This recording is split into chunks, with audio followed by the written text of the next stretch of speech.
من الدعوه ماكو التوبه اذا ما الوي اذانك، فلا هاي شلت الشرف على راسي. انا مو مثلك ابي عن عمامه رسول الله على مود الفلوس، على مود الطشه.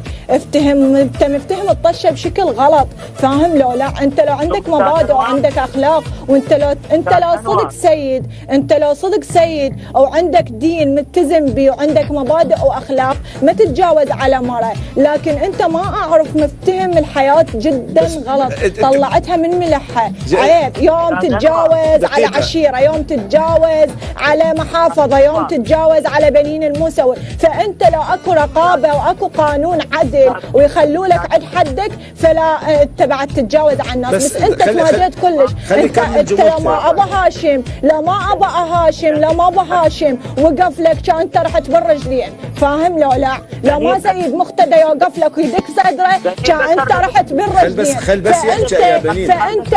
فانت اعرف بس ابويا، بس انت لو تعرف انه اللي حماك هو ابويا، هو اللي حماك ابن عمي من النجف الاشرف، كان انت هسه بالمقام